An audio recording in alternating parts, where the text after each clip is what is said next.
Greetings, everyone. This is Antonio Wicks, and I wanted to bring you another video. And the topic of this one is pretty straightforward. It's right here on the screen. Okay, so let's get into it. So we're going to talk about how multitasking short circuits us. And this is an excerpt from The One Thing. And this is a book I've been reading by Mr. Gary Keller. So there's 6 points. I'm going to cover all of them, and then we'll wrap up at the end. I'll give you some more information. And we actually have some shout outs that we're going to be doing as well for my LinkedIn peeps. Okay, here we go. So first, see if we can get this going here. Here we go. Number one, there's only so much brain capacity available at any one time. So when we think about multitasking, we think about doing two things at once. But in actuality, what we're doing is we are starting a task, stopping a task, and then starting another task. So we have to keep this in mind when we consider that terminology. Number two, the more time we spend switched to another task, the less likely we are to get back to the original task. Kind of a no-brainer there. Number three, bouncing between one activity and another. And this is really important, guys. You actually lose time. Now, as your brain, it has to reorient to the new task. So when you're going back and forth, your brain actually has to adjust itself. And so what happens is you're losing milliseconds.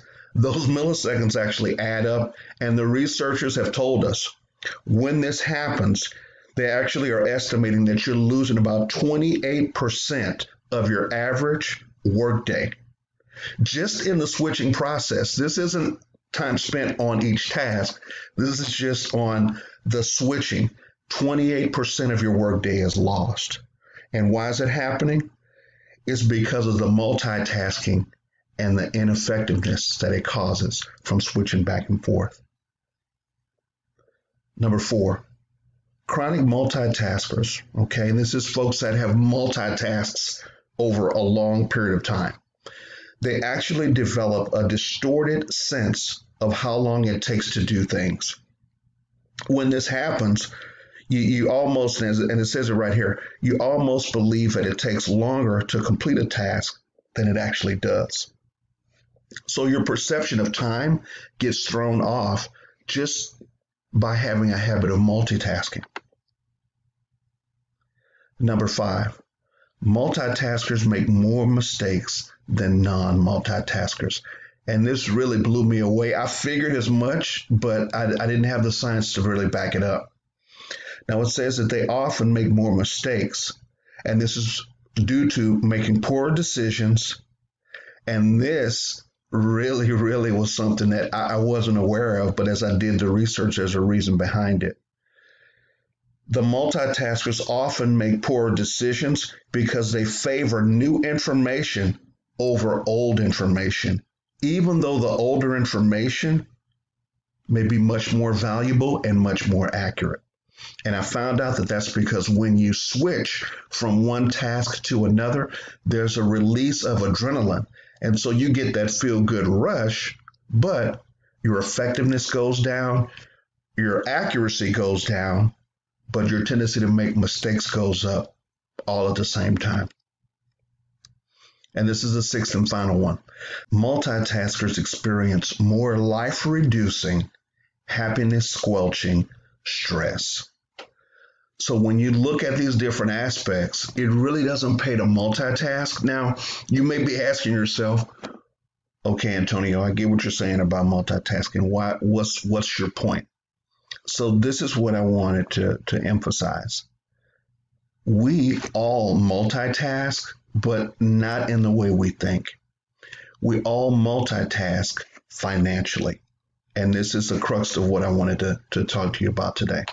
See, when we look at multitasking, the most detrimental form is financial multitasking.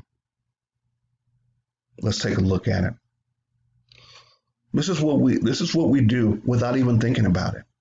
Now, when it comes to career, we all should be doing what we love. That's a given. And you've heard the phrase, if you're doing what you love, you'll never work a day in your life. And I believe there's some truth to that. Okay. Your career path should be tied into what is your passion. Those things should go hand in hand. Now, some of us, I've read studies that say about 78% of us are working jobs that we hate. Okay. That's a different discussion. But what I'm talking about is doing what you love, but you should never, ever multitask a single income source by stretching it over multiple financial obligations. Now, I'm going to give you an example of what I'm talking about. I have a friend that is a business partner, and he and his wife, over the course of a 20-year period, and they're raising 5 kids, they have rental income that's coming in from properties that they own. They own 5 properties, but they didn't start out that way. They started out with 1 property. And now those rental incomes actually pay those mortgages. They have investments, and those investments, the income from those investments, they're reinvesting it and using that to fund their retirement. Their business income, they're living off of a portion of it, but also they have multiple streams of income. What most of us do is we have one source of income, and that income is supposed to take care of our life insurance, our retirement, our mortgage, our rent payment, our bills, and everything else. And it doesn't ever dawn on most of us to ask the question, hey, maybe it would be a good idea for me to start developing some other income streams so that I can take some of the burden off my paycheck. And I am a staunch advocate of not leaving your primary source of income. What I am talking about is supplementing your primary source of income. It would be the equivalent of you driving a car that has no spare tire. This sounds crazy, right? But this is what we do with our employment. We have a single source of income and we have no financial spare tire, so to speak. And if we're in a position where we're employed, 100% of our income comes from our own efforts.